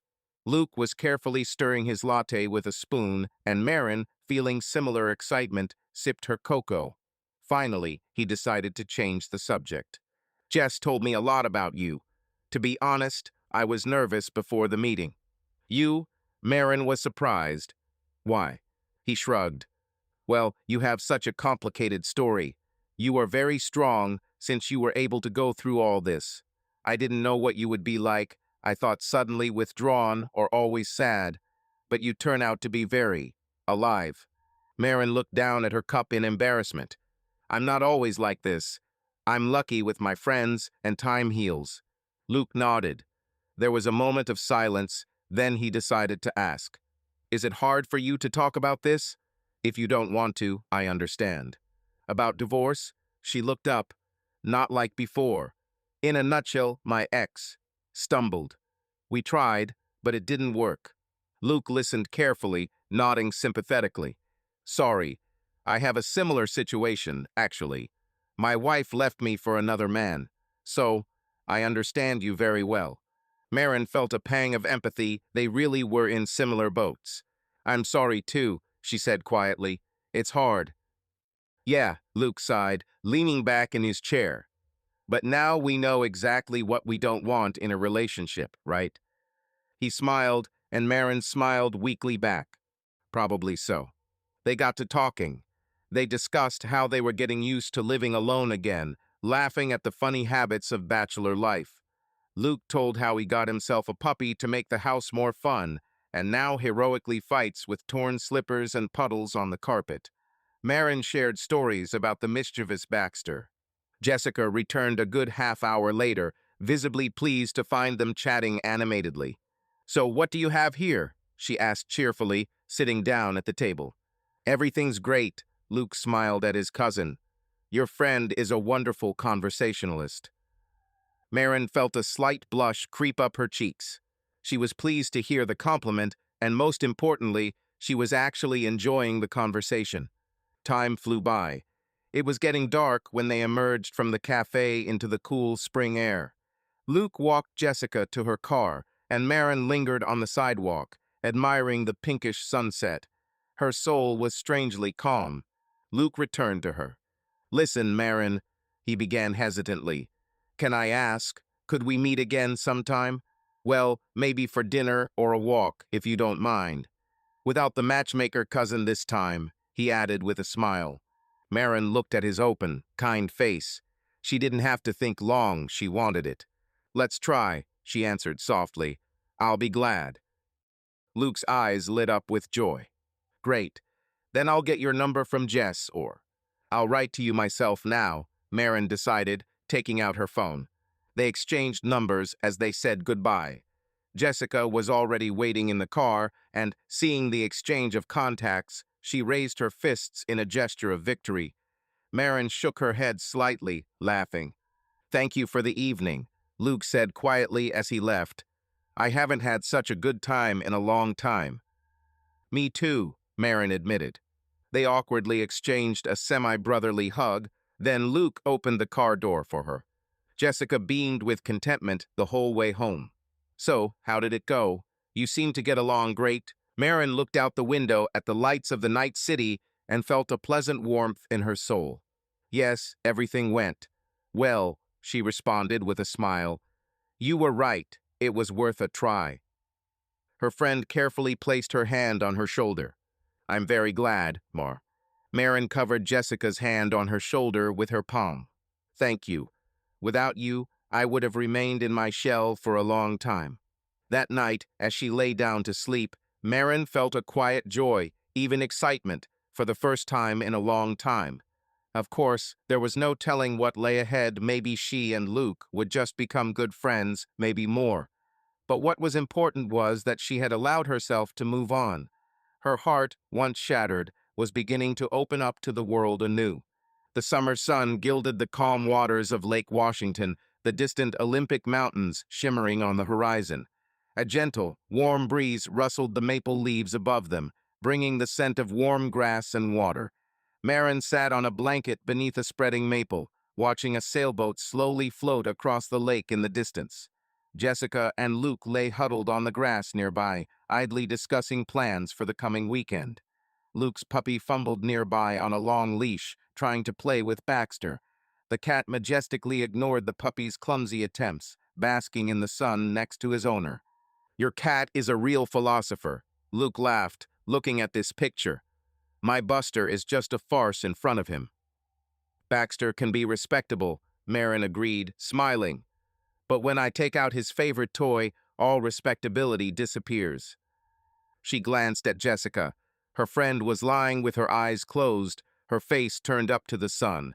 But, feeling her gaze, she opened one eye and winked at Marin. Marin laughed softly. Almost 9 months had passed since that autumn day when Marin's world had collapsed. Now she sat among her loved ones, feeling at peace. Life had improved not immediately, little by little, but the fact remained: she was happy. She looked at Luke. Over the past few months, their friendly encounters had grown into something more. He was a considerate, kind man, and with him, Marin was learning to trust again. They were both slow to label their relationship, letting it unfold naturally. But there was certainly a warm feeling blooming in her heart that she was afraid to call love at first, but gradually the fear faded, giving way to a quiet joy. Sometimes Marin caught herself thinking about Aiden. These were no longer painful flashes, but rather distant memories, like memories of another time and another self. She no longer got angry or cried when she remembered his name. He had become a part of her past, an important part, because thanks to what she had experienced, she had become stronger and wiser. But now she had her own present. Occasionally, Marin would hear from mutual friends about her ex-husband.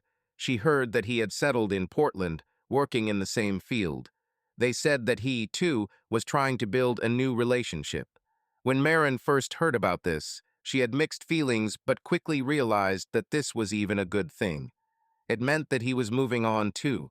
She sincerely wished him happiness in her mind and let these thoughts go. A little while later, Jessica called Marin to the trunk of the car to get some chilled lemonade. While the two of them poured drinks into plastic cups, Jess covered her friend's hand and said quietly, "You've been completely different lately. You're shining." Marin smiled sheepishly. "Probably because I'm happy." "I'm really happy for you," Jessica said sincerely. "You've come a long way, you know." "I know," Marin nodded, feeling warmth in her chest. "Thank you for not letting me turn away from him." They hugged tightly, while behind them the puppy pulled Luke toward the food basket and Baxter strutted along the edge of the blanket. "Hey, lovebirds, maybe we should go swimming." Jessica's voice rang out, having already stood up, and was now looking at them with playful reproach. "Of course, I'm glad you're happy, but the sun is scorching, and the water is so inviting."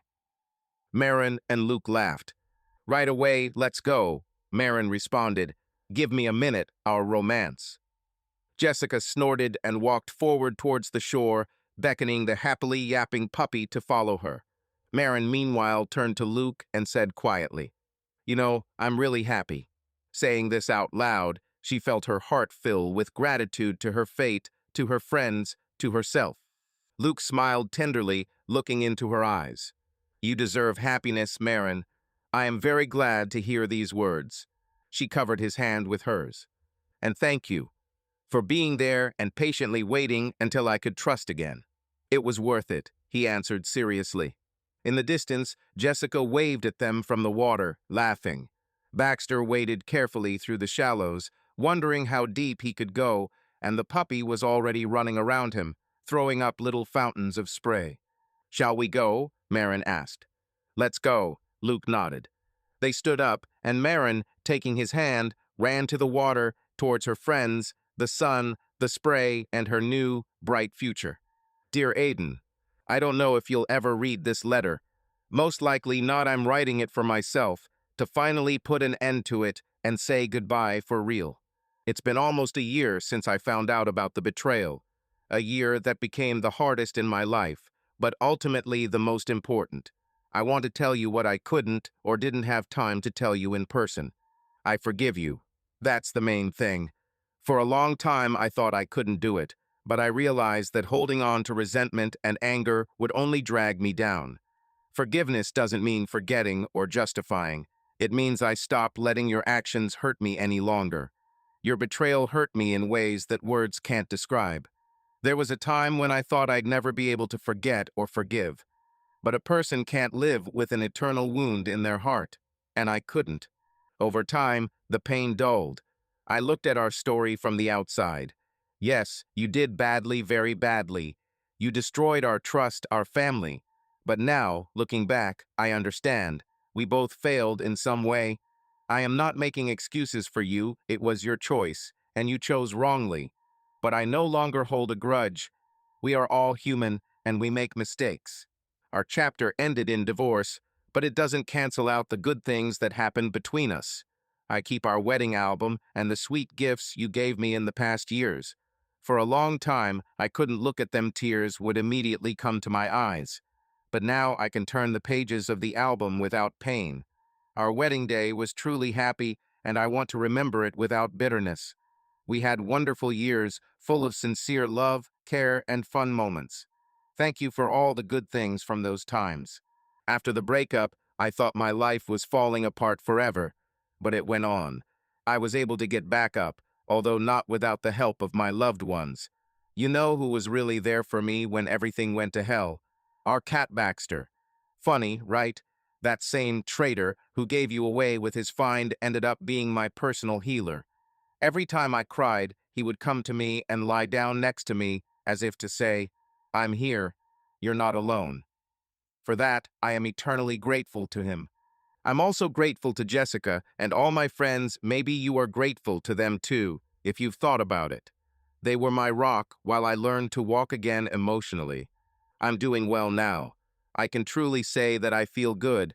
I met a man with whom I feel calm and happy.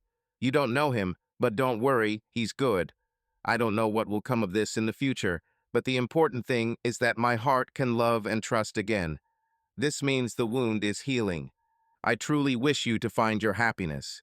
Despite everything, you are my family, and I wish you nothing bad.